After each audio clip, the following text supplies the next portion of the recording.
If you have an interest in horses and love learning more about horses, the horse industry, teaching, or even managing your own horse business, then you're in the right place.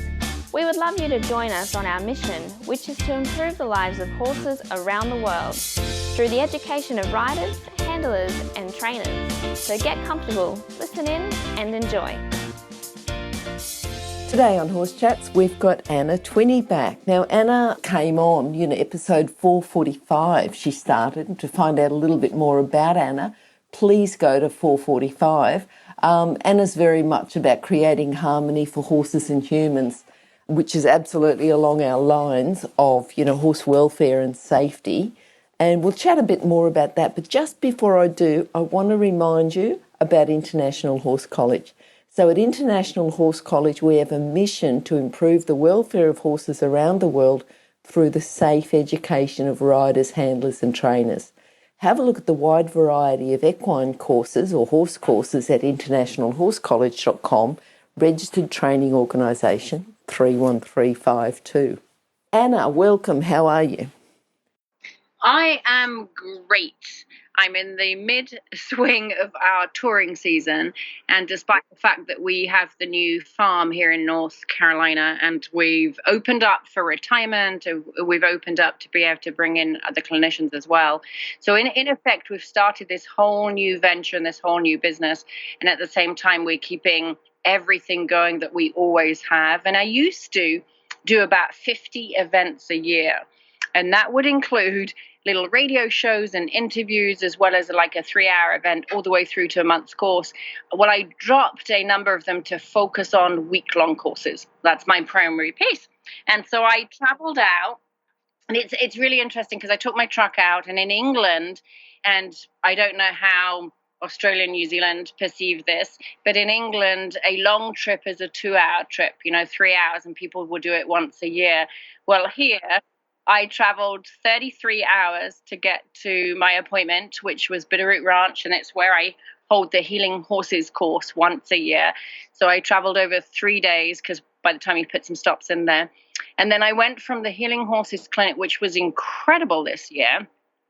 I personally traveled to North Dakota. So that was another 2-day trip up to North Dakota to support the Nakota horses. And I'm all about welfare. I've been doing welfare for over 30 years. And so it's about the preservation and conservation of the Nakota horses. And I'm the clinician that supports them in gentling the wild ones. So I did that for a week. And then I traveled back to Wyoming, which is a day's drive, to the Paha Spanish Mustangs, the Paha Pony Spanish Mustangs, and that's the Spanish Mustangs, and that's also to promote them and the conservation of them and to bring the natural techniques forward. So a lot of what I do is to team up with rescues and sanctuaries and conservationists and so on and so forth to bring a voice to the voiceless is one of the captions that I have. Perfect. And I love that you're so concerned about horse welfare, but also safety. I think we're going to talk today about safety because it's all right to say, harmony for horses and humans and welfare and everything else. But if we haven't got safety, we really haven't got anything, have we? I'm totally on your page. And it's this thing I've always questioned, or for a long time questioned, can one teach feel? And I've definitely proven to the world with thousands of students and clients that we can teach feel. And so with it comes this fact of, do we walk into a pen? And this is something I find interesting, Glenys, because when people leave a lot of the workshops and clinics, they will say the horse is the best teacher. And absolutely, undeniably they are. But you pull the coach out and you perhaps don't have much teaching. And that's a big thing to consider. If you pull the person out that's bringing the knowledge, the insights, the inspiration to the mix, and you won't know how to interpret what that horse is teaching. And so with giving a voice to the voiceless, like to the wild horses, and teaching feel, in order to teach feel, there has to be a degree of structure, I believe, because otherwise you'll be fumbling. You'd stand there with a wild horse going, okay, so what is it I do? Well, you've got to have a degree of a structure to say, go in there. When they look you in the eye, acknowledge by dropping your eyes. And that's what is called structure. But that is also the safety, right? The very safety is How do you walk in without that horse jumping out the pen? How do you walk in without actually being attacked by the horse if they feel like they're penned in? And that's all about the safety. Yep, yep. And I love that. I love the talk about the safety. I know that you've talked before in our chats about TLC or trust-based leadership and compassionate communication. How would you explain that a little bit more for someone who hasn't heard that term before? It's a big mouthful, I know, and everything that I do takes a little bit of time for me to... Actually, I've got to butt in there because TLC often means tender, loving care, doesn't it? It's the same thing. Yep. Kind of has that acronym. Yes. Going on. But for me, it was about how do I put everything together for people to understand what system I'm talking about. Every clinician pretty much has a system, and everybody will look at a way to move forward. And of course, I don't really want to reinvent the wheel or indeed coin something that doesn't need to be coined. So here's the point with that. The TLC came about because it is about the trust. It's about trust. And where does trust come in? We have to have the personal trust towards that horse, and the horse has to trust us. This goes both ways. And leadership for me is earned and not given. You can't walk into a pen and just say, I'm the leader of this herd of two. It doesn't, and it need not work that way. It's about proving that you can lead the herd of two. And the compassionate communication means that communication exists everywhere, but it could be forceful, harmful. It could be predatorial communication, and indeed more of a dominance-based communication. And so for me, it was very important to put in there, what is compassionate communication? Well, that also means the fact that we're listening with our hearts, we're seeing with our eyes, we're hearing the non-spoken dialogue, and we're discerning what it is that these horses are actually saying to us. So there's an energetic component, and there's also this component of realization of how they perceive us, what we are doing when we walk in the pen, like what are we focused in on, what's the first impression we give, are we walking in saying, what can we do for you today, or we have the understanding that something's going on for you today. And so for me, that was the compassionate communication. Yeah. So this system, when would you implement it? Is it something we're going to use all the time? Yeah, great question, because I've already mentioned that we do some unique courses, and that includes the wild foal gentling. And we've teamed up with 2 rescues out in Oregon this year to bring wild foal gentling, and that's for the tribal foals. So here in the United States, we have Native Americans, and they raise their own livestock, so to speak, and with it, they might cull where needed or where the government states. And so you've got these foals that are destined to be homeless or slaughter-bound. So we deal with the wild foals, and that's a big deal for me to raise awareness and raise funds. But I'm categorizing that because people will understand that if we're looking at foal gentling, be that Premarins, nurse foal, tribal foal, show foals, Mustang foals, TLC comes into play. If we're looking at feral horses, Mustang, Brumbies, feral horses, horses that can't be caught, TLC comes into play. If we're looking at a relationship building, connection, riding, it comes into play. Behavioral issues, behavior modification, all of it, it comes into play everywhere. So you wouldn't exempt it for a breed or an age, because you can throw TLC in for the retired horse, for the geriatric horse, for the young horse, the yearling, you name it, TLC can come into play. So there's no breed, size, age exempt. But what it isn't something to say, I'm going to do this every day. There may be horses out there that appreciate the head rub and the ear rub and the eye rub. But the truth is, if we go through a system every single day, it would be quite monotonous. It would be boring. It could even create a behavior challenge. And to ask a horse to go back and forth in a rocking horse motion or circle them around you is simply unnecessary. It really is boring, or you're putting your beliefs onto a horse and you're dominating them. So for me, the TLC, if that horse is under saddle, it is a cockpit check. That's exactly what it is. We check in with the horse to say, I would love to ride today. Let's go through some of these questions. If we're looking at a wild horse, we're getting them comfortable with being handled. And if we're looking at problem solving, we're determining the history and how they behave in general. So not only is it a cockpit check, it's an evaluation, an assessment, communication, connection. It's discernment. There's so much that goes into it that I think we miss, Glenys, that people don't teach us this. They don't say connect with a horse prior to riding. They don't say check in with a horse. It's often getting on, and that's when the accidents happen, because that horse is a different horse potentially every day.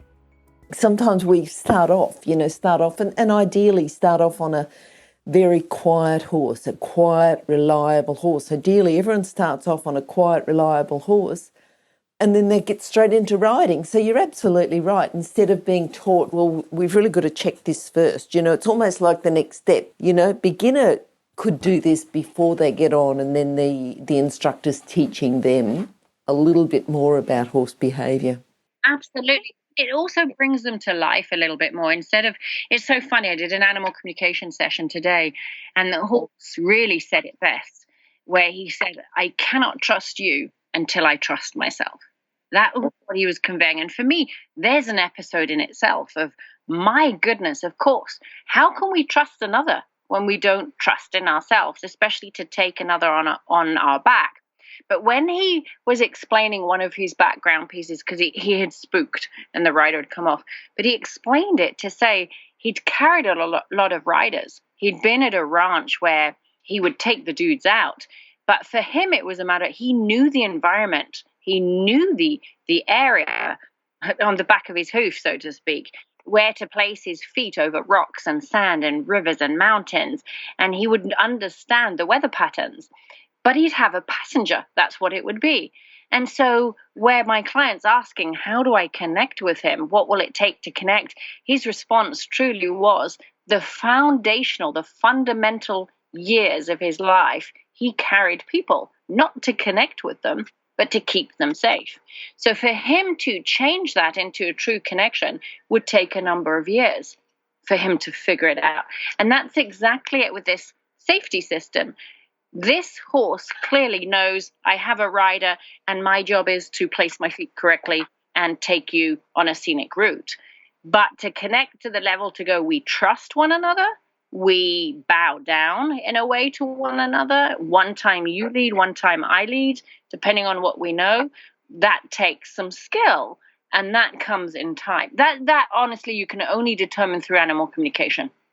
There would be another way to get that down. But we can look at it to go, you know what, let's build some TLC in here. Let's get the connection from the ground up, that you're looking at your rider, that you don't just think there's an individual sat on your back, but in fact, we are connected. And if you've never done that from the ground, their only piece is the cues from above. And they may not connect the same way that a horse will when you're on the ground first. Tell us about this intimacy, the eyes, the ears, the mouth. What does that mean for us and for our horses, that intimacy?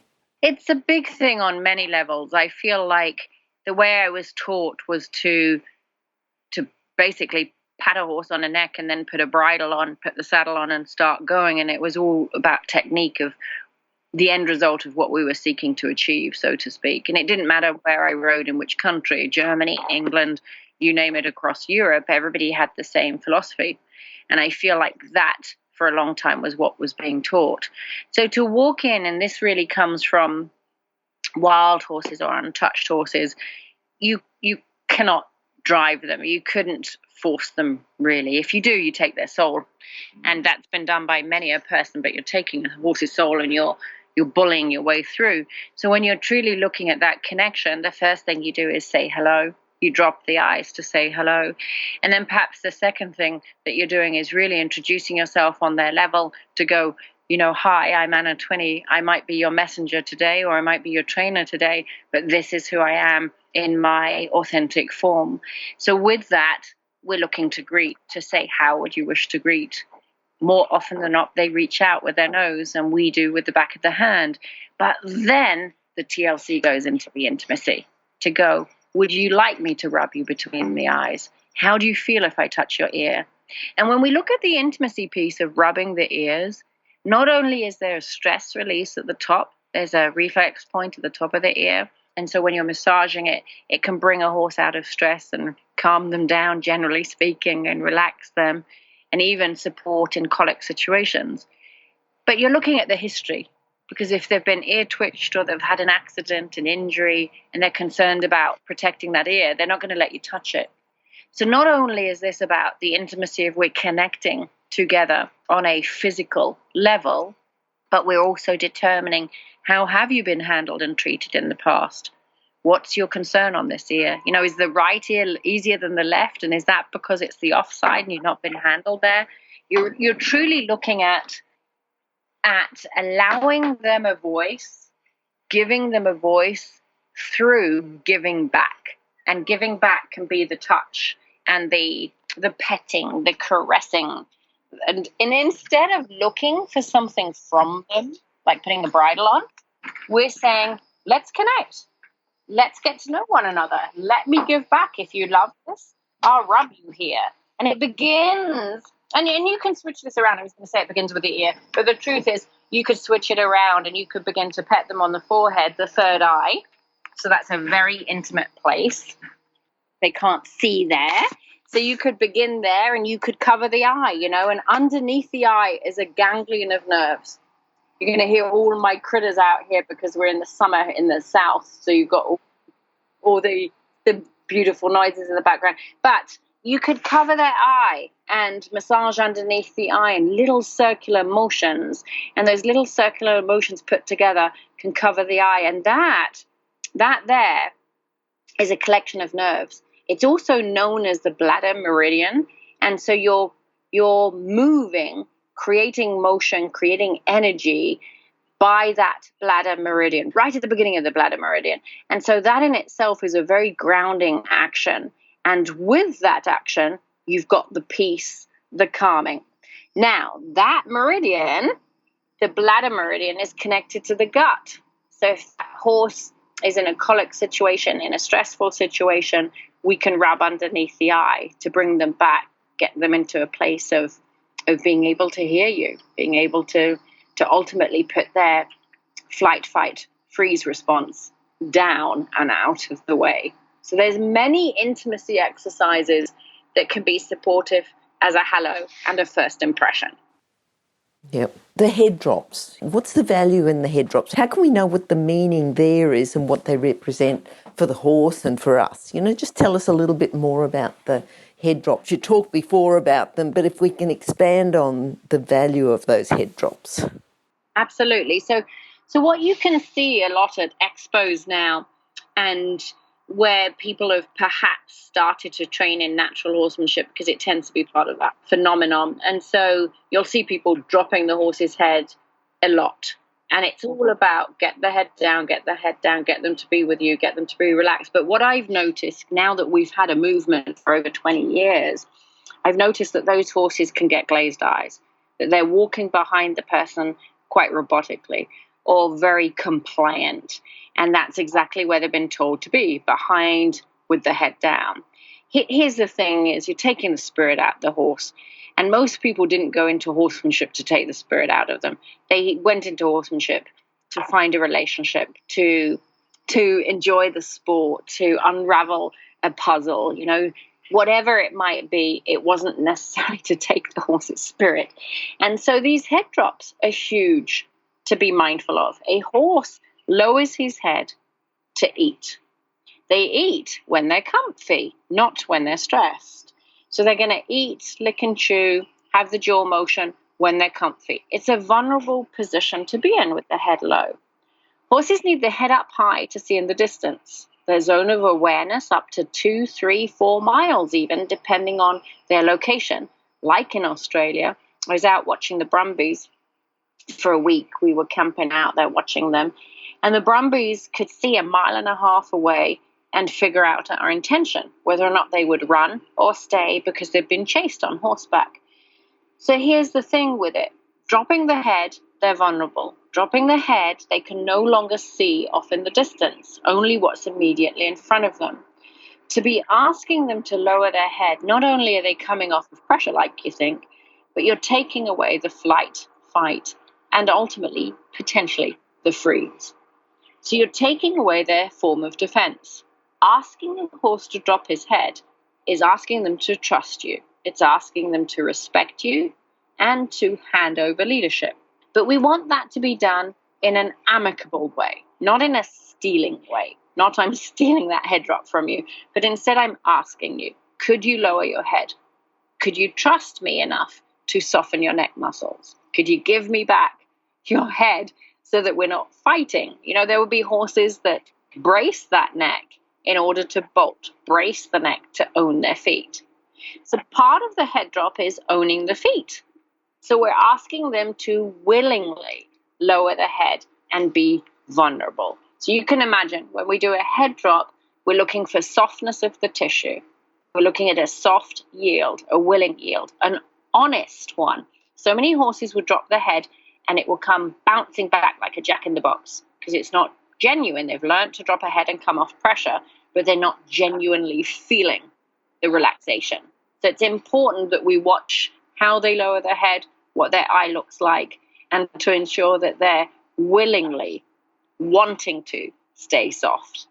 And Glenys, that's where I think the methods go a little bit beyond, because it's no longer an action of, yay, we got a head drop, kudos to us. It's more about what's that horse telling you when he drops his head?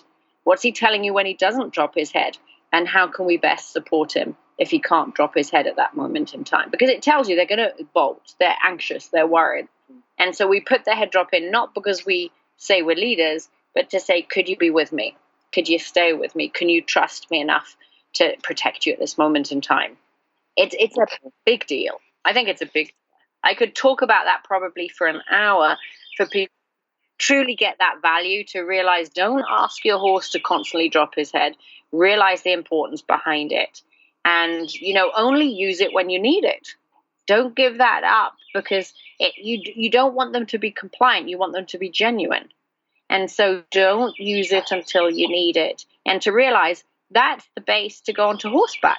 We want their heads to be soft and supple and peaceful and calm and relaxed and rhythmic when we're riding them. So this becomes part of taking it up into the saddle. What about the neck yield? Can we examine that a bit more? Absolutely. I've just done a ton of that. I took that to the Healing Horses class because it's important that when we're doing the energy healing, they bring their head to us and they're active participants. But also on all the wild horse gentling, it's always about bring the nose with you to watch the eye, to make sure that they are active participants. What's going on for them? They don't switch off and create a coping skill that they're glazed over, but they're actively stating, do this, don't do this. See, I wouldn't want their voice stifled. And if their voice is stifled, one, again, they become robotic and compliant. But two, they're not having the fun and joy with it, And this whole horsemanship is meant to be fun and joy, and that they're having fun, and so are we versus pushing back. So a lot of this neck yielding is about watching the eye, keeping the eye active. And not staring in the eye, but watching them to see how they're feeling, because the emotions in the eye, and that's the emotional connection that we're gaining. But also when we do the neck yield, we're looking to see how they feel pain-wise. There's a high percentage, it's around the 80% mark, that most misdemeanors, most misbehaving comes from pain-related aspects. So we want to know, how do you feel in your neck? Is there a pain in your neck? Can you softly bring your neck to me in a way? And that means we can look, are you more left-sided, more right-sided? Do you have an old injury in there? Here's a little story for you. I was in Sweden and I'd done TLC on this horse. She was a Swedish sports horse that came to a clinic. And she couldn't bend her neck left, but I didn't think too much of it. I noticed it during TLC. And then to the right, real easy. So she wasn't resisting. She couldn't do it. But she was there for trailer loading. They would load her with a jacket over her head. They'd attach her and they would reel her in. So not a kind way to do it. Not a kind way to do it. Not an appropriate way to do it. So I was there to teach her to load. We always precede the loading with TLC. When it came to loading her, and we were trying to go in a 2-horse trailer, she would go off to the left, And as soon as she went to the left, she'd spin, not with her neck, but her body, because her neck couldn't spin. And then she'd run, she'd bolt. And I remember at that moment in time, it was very hard to hold her, of course. And there was an audience there. And she was saying, no, I don't want to load. And I don't blame her. I wouldn't want to load if I'd been forced into a trailer either. But she's also saying she couldn't bend her neck. I looked up and I said to the Guardian, can you tell me about this neck? The reason she's bolting is because there's pain in the neck when she turns left. Can you tell me what happened? And she said, the last time she got a vaccination, the vet was able to give it, but the needle remained in her vertebrae in her neck. Oh, wow. So here, well, exactly. So here she's got a terrible name for non-loading. They'd talked badly about her. She'd got a reputation, and nobody had come up with the fact that she got a damn needle stuck in her neck. And so the TLC was the prerequisite to everything to determine physically this horse cannot turn left. So we really need the left and right bend to determine the physical. Besides that, we've just talked about the trust. If you can get a beautiful soft neck bend, not only does it go up in the saddle for left and right, but you're taking the vision away from the offside or the near side. You're asking your horse to trust you. You're asking them to say soft. You're doing a degree of yoga or Pilates with them, that they're nice and supple. And it becomes part of the one rein stop on the ground and in the saddle. It's a huge piece of it, Glenys, because with the wild ones, if you haven't got the neck healed and you take them out for a walk the first time, they're going to bolt. They're going to hit the end of the line and run into pressure. Their neck won't bend and they're going to go hard and fast, and it's bloody dangerous, honestly.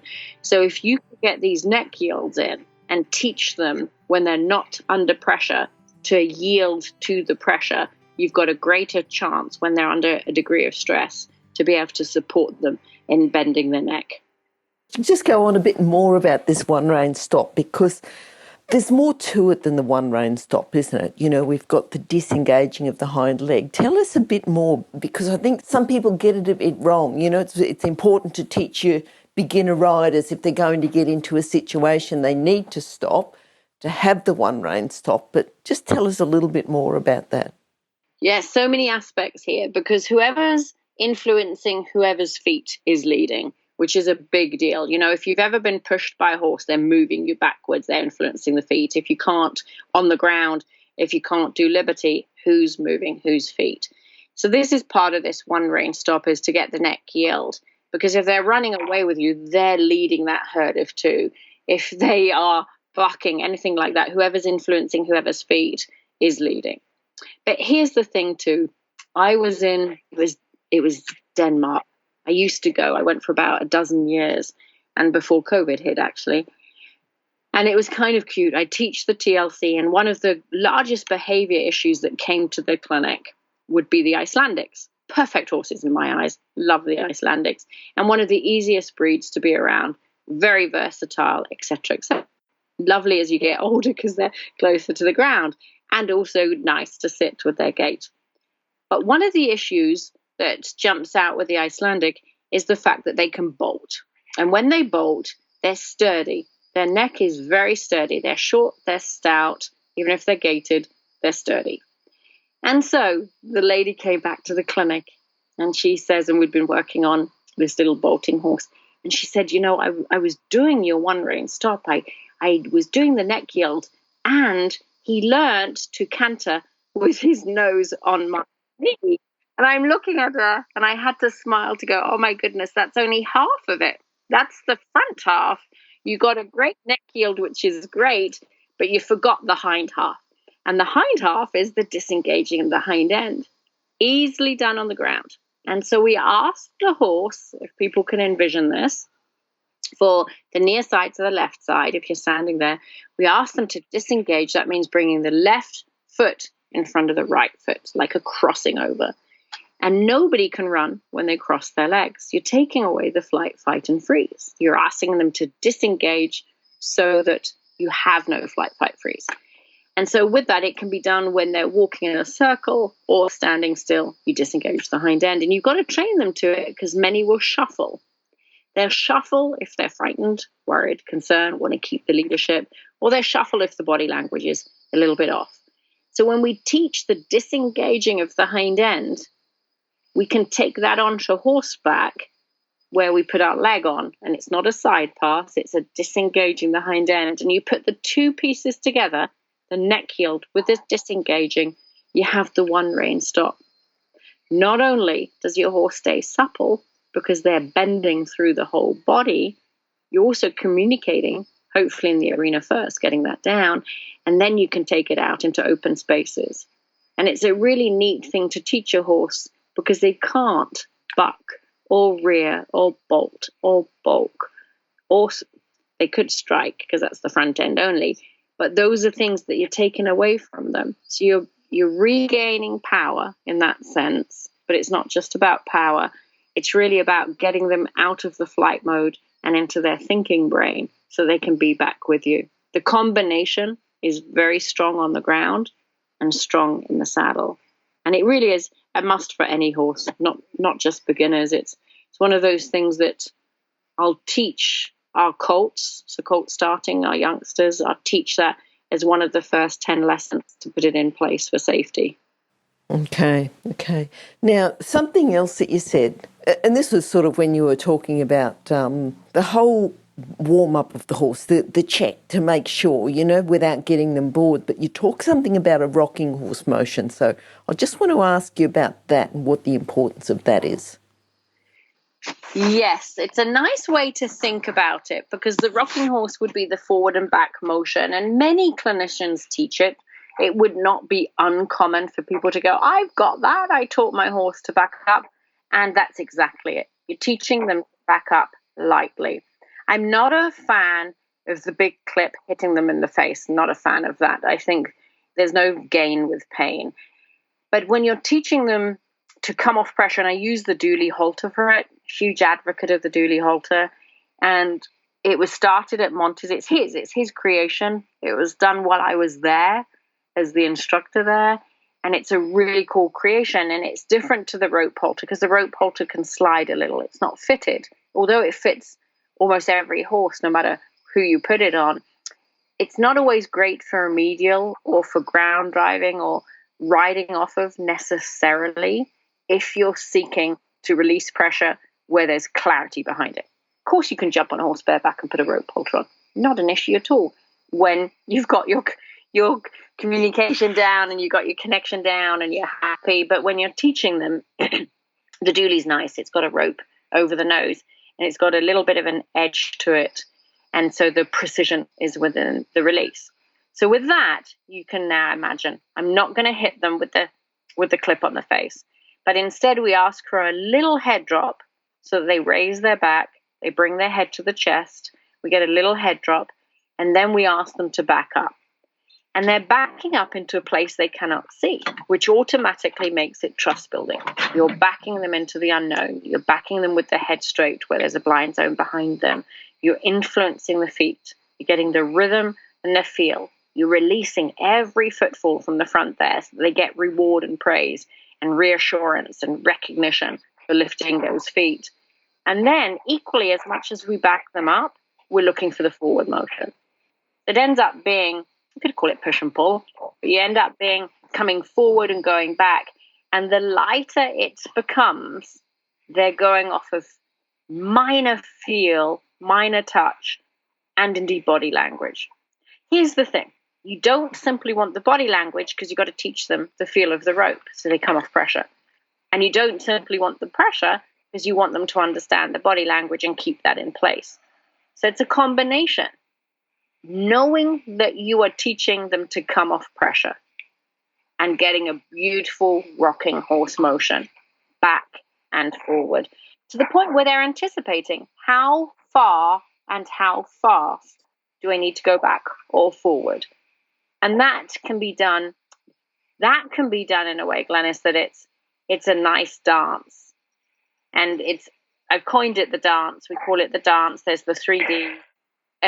Dance is the nice softness, so people don't have to feel that they hammer on the halter. I think the older I've gotten, the less hammering on the halter happens, and a more softer approach has taken its place. Okay, and what about this creating the distance, the depth of creating the distance? It's probably the hardest part that people find on my courses, because it can look more harsh than anything else. Picture this. Picture that everything up until now, ears, eyes, mouth, head drops, neck yields, disengaging, dance, and a few other things, has been done close up. And this is the first and the only thing done at a distance, hence I called it distance. And so at this point in time, where the horses have learned to neck yield, to head drop, to disengage, all through pressure release and through the feel, now you're removing yourself. You're creating space. We have a 30-foot long line that we work with. So perhaps the space would be 15 feet. And you're having to create space to apply the pressure. The whole goal is that the horse jogs to you. Think of it that way, so you know the outcome. So in order to get to that place, we remove ourselves, we create distance. We would ask the horse to stay there, sort of, but not insist. Create the distance, so we tend to jog backwards. So looking at the horse, we jog backwards.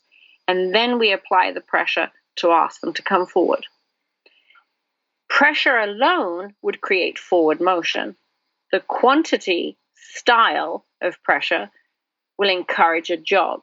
The thought, the eyes down, the feel of the line, the intention will create the jog. And so we're looking for the horses to come off of the feel of the pressure and to learn to know that their job is to walk or trot, depending on how it's asked. This for me is true feel, because with this, Glenys, you know that they could jog into a trailer. You know that they could jog if the farrier is waiting for you. You could pony a horse off of another horse, so ride one, take another, once they can come off of pressure. There's so much we can do. Take them over obstacle courses, lead them around in nature once they understand how to come off pressure. And so the distance takes us out of the equation in relation to showing them close up. And it allows for them to discern it and figure it out themselves and come forward off the pressure. I'm hoping that I've created clarity behind that visual, because it's hard to see, but it is on DVD 6. And I'm thinking about this distance. It's really a form of leading. Tell us a little bit more about the direction and the form of leading. You're moving it along. You've created the distance. Now tell us about the lead. And you sort of talked a bit about that. So I just want to make sure we're both on the same, we're both talking in the same direction. Perfect. That's exactly it. I feel like the dance creates the softness and the rocking horse and the understanding. There's 6 options you see a horse can take when they feel a noseband getting tighter or the halter around the face. They can go up, down, left, right, forward, and back. And ultimately, when we're teaching the leading, we're teaching them to come with us and follow the feel of the line. But they don't come naturally with that. You see any foal, any wild horse, uneducated horse will, when they feel the pressure, they lean into it. And that could be turning away, spinning away from you, or going up and over. But they don't know what to do with it. It's not innate to them. And so by teaching them a little head drop, they understand if the pressure's coming from direct path to drop the head. Teach them the neck yield. They know if it's coming left and right. Teach them the rocking horse. It's back and forward. Teach them the distance. They understand with the lightest of touch, they come forward, they jog. So put all of that in place and you have the leading down. So many people will say, my horse's halter broke. I had it the other week. In fact, there's a halter on a horse. Correct them to go, no, that horse is having a halter. Be that they were recently gelded, recently had a halter on, they've been left out in the field, they were started late with a halter. No matter what the circumstances are, they will say, my horse's halter broke when the halter's on. That doesn't make them, in our terminology, in our world, in our language, halter broke. Halter broke is a horse that will lead and stop and start and go left and right and want to come with you and kind of be kind and not pushy, be respectful, have manners, all of those things. That's the halter broke horse. And so you can't really just start leading and expect them to get it all. It's a lot to move your feet and then say, get back, you're not allowed that far forward, or come forward, you shouldn't be that far back. It's a lot if they don't understand what to do with the pressure. So all the things that we've spoken about breaks it down for them to understand in bite-sized chunks. Finally, we put it together with the leading. Now, here's something for you, because this may or may not go with your philosophies, because as I grew up, we would lead horses shoulder to shoulder. And then here in the United States, a lot of the cowboys, it would be 10 feet behind you. And there will be so many ways. The thoroughbreds, they lead rope over the shoulder, the people do, and they lead shoulder to shoulder. But what I found is that no matter if they're an amateur through to professional, that horse ends up leading if you go shoulder to shoulder. They're dragging people. They're deciding where to go, or they're getting reprimanded for doing the wrong thing, although they're out in front. And so for me, when I connect and I want to read that eye and I want to discern the eye and I want to walk together, we go eye to eye. So that ends up being their nose walking with us at our shoulder. And I found that's to be the direction, because we're with them. We can turn right and left without having to correct their nose carriage. We've got a close connection already. We can ask them to slow down if they're too far out in front and dragging people or trying to eat the grass, because they haven't already done it. They haven't got their trot or canter stride in. And neither are they behind us where they could spook and jump on us. They're next to us. Now, if they were to spook, their nose is at our shoulder, they could spook right, not a problem, and left. They could either run in front slightly, placing us at the shoulder, or they would move us somewhat. But shoulder is the place to be, right? The safest place. So if that horse jumps forward, that's where we'll be placed. If the horse jumps forward when you're leading shoulder to shoulder, you're in the kick zone. So I see very little value to lead shoulder to shoulder, and far greater value for communication, connection, collaboration to lead with the nose at our shoulder. Okay. As far as the philosophy goes, I think I'm just open to learning. And then, when I'm teaching, my students will ask a question, and then I can ask them questions, to say, what about this? What about that? And I think a good horseman can do a lot of things. I think the whole aim is to be a good horseman, a good horse person, that they can read and watch and understand. Yeah. I think that's a lot more important than having set rules. You have set rules for your beginner. So your beginner rider or your beginner person, you say, this is the way to do it, because history has shown this is the safest way. But then as you move on a bit, you can be a little bit more, whether it's creative or exploring or something, just to say, is there a better way? I think that's probably the best philosophy. It's perfect. And it's exactly like that. There'll be times where the horse wants to walk behind you. So you go, you know what, you're safe as can be, stay there. And then there's times here at my farm where I will tell people, make that leading from pasture to pasture a connected leading, because this is the only time they're going to see you all day, because these aren't performance horses. So I want you to connect and watch them and be with them, so that they see that we are neither robots just going from A to B and being the job's worth of, okay, got to get the job done. But instead we say hello, we put the halter on gently, we might pet them, and then go, okay, are you ready? Let's go together. And for the most part, we encourage that eye to eye to be able to see it, so that they're not nose diving into grass and pulling people everywhere. Yeah. What about this single line yield? Tell us the secrets to that. See, that's a fun one. We break down the safety system in different parts. So when I'm teaching it, if it's a clinic, I'm looking at my audience, just like you stated. Maybe we'll put in 8 pieces of the safety system. When I'm teaching Reiki, energy healing for horses, I might look at it to say, let's do ears, eyes, because we want to be intimate. Let's get a head drop and a neck yield for relaxation. We don't necessarily need the disengaging, and you don't need the dance. So you pick up and go, well, maybe you need the dance if the horse is moving forward and not standing still for energy. So you can literally pick and choose it.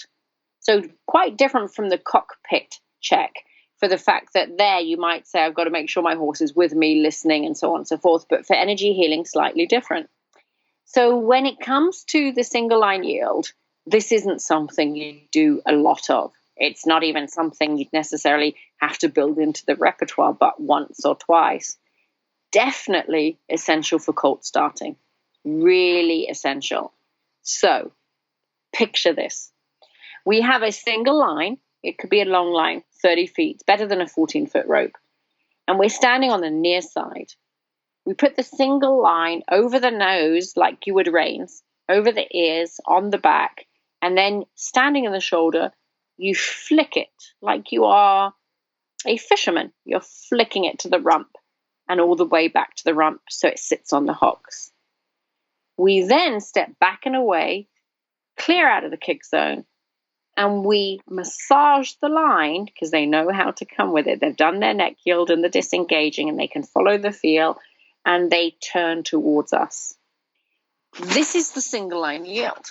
What we're doing at that point in time is we are again assessing to go, how do you feel about reins over your head? We desensitize to the line. We get them comfortable. With some of the Mustangs, that could take a month to get down. So we take it for granted if you're looking at a domestic horse to go, you know what, I could do that with a lead rope. Yeah, because you've handled your horse and they're a performance horse, or they've grown up with you. Of course you can, and you should be able to. But there will be some horses, it could take a week, a month, or longer to try and desensitize them to these lines. This is the one rein stop after all. The neck is yielding, the hind end's disengaging. It's terrific. It's teaching connection as they come back to your heart space. They're following the feel of the line to come and find you. It would be great for the beginning of ponying, great for ground driving because you've taught them left and right. And it's great for those who wish to bolt away where you've still got the halter on because you teach them to come back. So if they find it difficult to connect, it's a fantastic thing. Kickers, fantastic to teach them. Not necessarily the way I just told you, but a great way to overcome obstacles and create new possibilities. In other words, the single line yield allows you to discern what they know, gain the history, gain a connection, follow the feel of a line, and create supple horses. It's a really, really cool piece of horsemanship. What's this tail massaged? You talk about the one rein stop, disengagement of the hind legs. The tail massaged, anything to do with that? It'd probably be good to put that in before the single line yield so that you don't chuck a line behind them and find out that they're going to buck and kick at it. So it's sort of a step towards it, the single line yield. Yeah. And the other thing with this tail massage, it's really kind of a cool fun fact. Their tail is clamped down with trailer loading. They're less likely to load. So it's a sign of huge stress. But if their tail's slightly up, they're more likely to load. So it's a way for you with trailer loading to be able to connect, massage, and bring them out of their funk, or to get a read on if they're going to load, right? If that tail's clamped down, chances are they're not going to load. So you can get a read on a horse that way. Multiple usages. It tells you how they feel emotionally when the tail's clamped. It supports them and you for medical reasons. Everybody needs to be able to utilize a thermometer for the vet to give them the vital signs. And this is part of massaging back there to get them comfortable with the thermometer. So be that in training that we're looking to put lines behind them, be it in medical that we're looking to get the temp for the vet, or be it that we're looking to get a read on a horse, massage them, give them something that they appreciate. So many reasons to do that tail massage. And it's the little S bend right at the top when you touch it. It's the little S bend where you can put the fingers in and massage not just on the horse's butt, but underneath the tail as well. And it's really lovely to see how many, and you guys know that, when a horse backs up and they want their butt scratched, there's the beginning of it too. But there's a great piece that I don't necessarily endorse them backing up into you because they get in trouble. But if you're standing next to them, parallel next to them, to massage that tail, it's a really neat thing to be able to integrate into your horsemanship and be supportive of the horse. So yeah, you'd put that in before you would do your single line yield. Yep. And something about to circle or not to circle, that's the question. You know, I've heard you say that. So what's the answer? Yeah,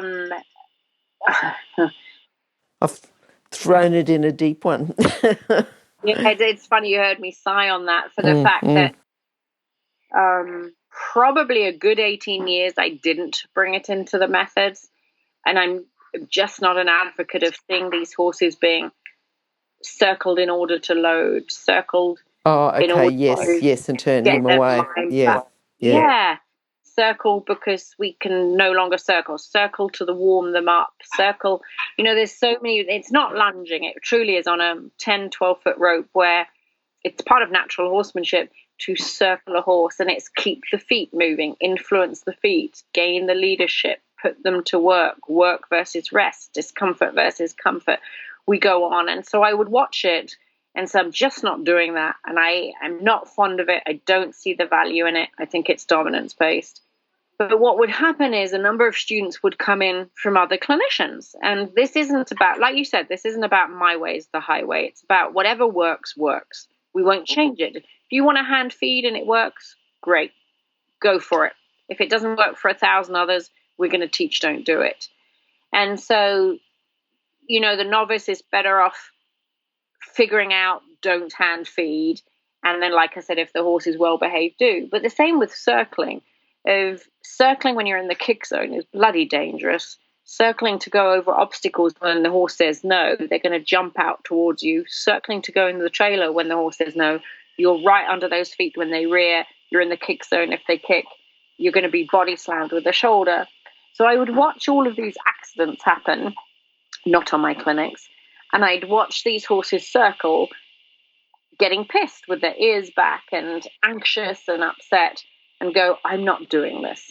But then they started to come on clinics, people, and I thought, you know what, I need to teach them why to do it. And it's my 5 WHs, when do we circle? Why do we circle? What are we looking to achieve when we're circling?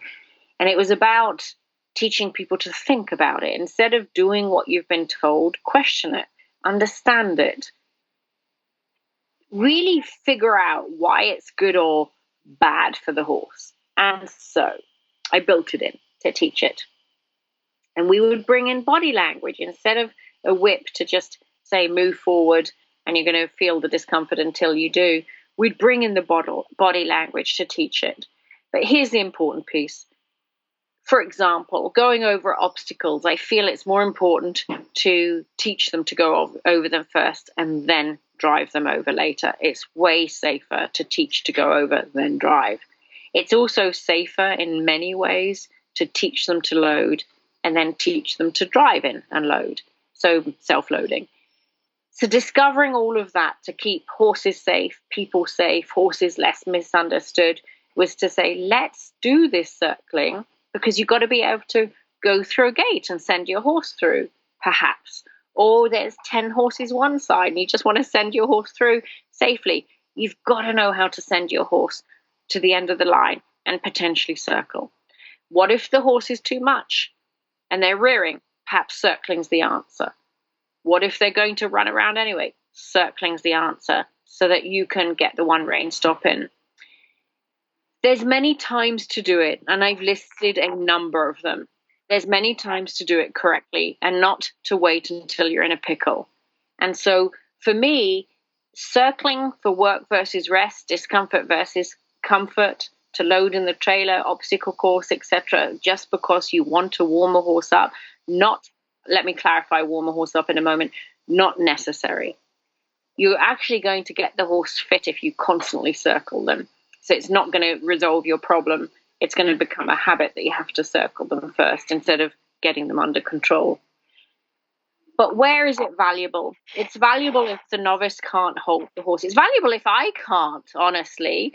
I came back from working Mustangs And if I've got a stud here, and you know what, if I can't hold him because I'm not strong enough, I'm going to circle him a little bit. So this isn't about just the novice. But the novice might need to allow the horse to go round them in a 5-meter circle. The horse that's very strong might need to go around in a circle. If they have been in a stall all along, they might need to go around in a circle. If they're trying to get back to their friend, you could ask them to go in a circle. So the circling is a huge part of teaching a horse manners, what to do when you're out of control, what to do when you can't hold them, right? All of these things is to teach in a controlled manner how to circle. And then, by all means, we can take them over obstacles. We can ask them to self-load. And it can be done in a very amicable way instead of utilizing the very nature of the horse against them. And I don't want to use the nature of the horse against them, like the backing up, Glenys. I don't want to just go back up for half an arena length and working your hind end that can't be worked because you've been disobeying me. I'm not into that. It's this thing of get them out of your space so that you're safe. Ask them to back up so that they're more grounded. Get their focus back on you through backing up, absolutely. Get a fluidity in backing up because you've got to back up in nature when you're riding. All of those things are fantastic, but not using the nature of the horse against them. And that's the same with the circling. Let's not use it against them to say, for my purposes, I need you to be connected by running for 15 minutes in a tiny circle.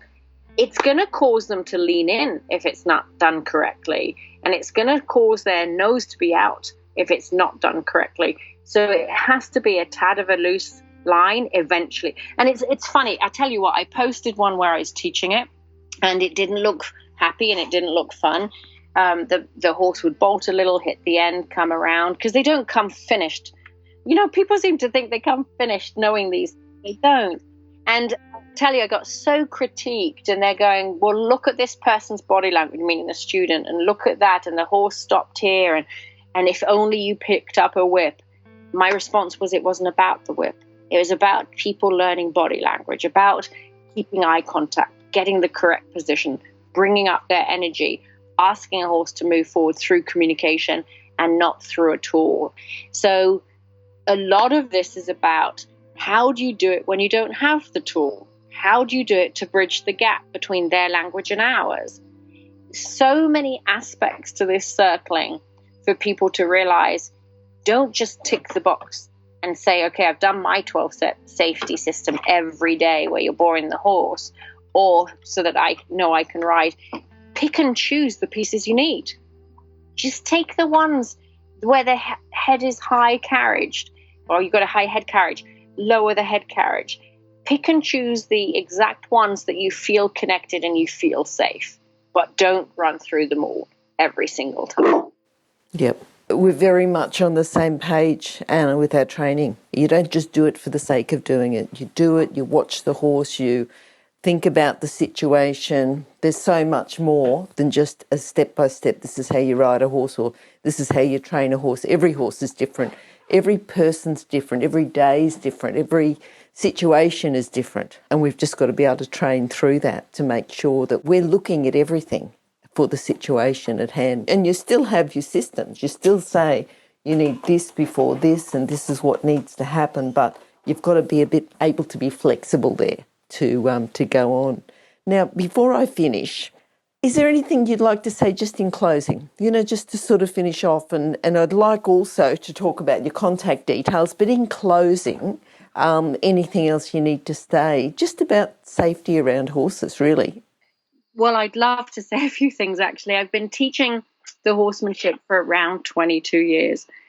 I've probably taught online, offline, 1,000 a year, but in person, maybe 300 to 500 people a year. So you're looking at a ton, thousands of people. And the safety record is unmatched, I reckon, unmatched.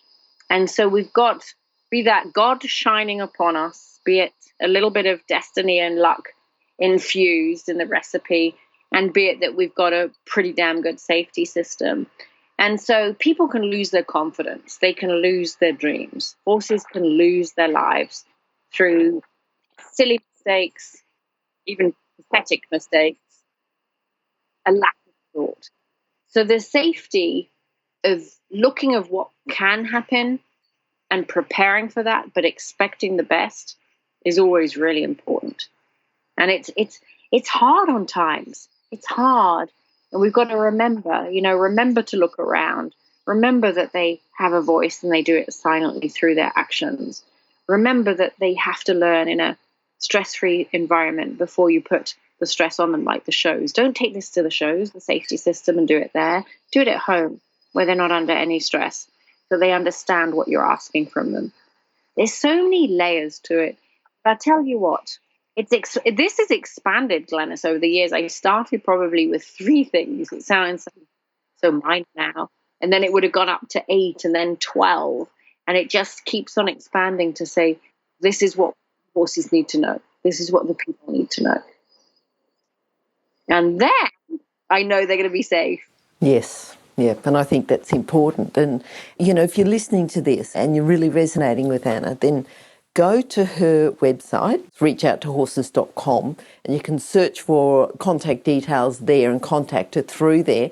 Is that the best way, Anna, or if you've got a phone number they can call you on? What's the best way to contact you? It is. Yeah. Reach Out to Horses has been established for a long time. We've got the Facebook page as well, and it's Anna Twinney, Natural Horsemanship. So it can be a little confusing that you've got the 2 there. But combined, we have the YouTube channel, over, I think, 300 videos there. So they could even Google it, on the Reach Out to Horses YouTube channel and put it in the search, And if they put the TLC in there or they put the 3Ds in there, whatever they put under the Reach Out to Horses, they can find it. And it's instantaneous. So they can pick and choose. Perfect.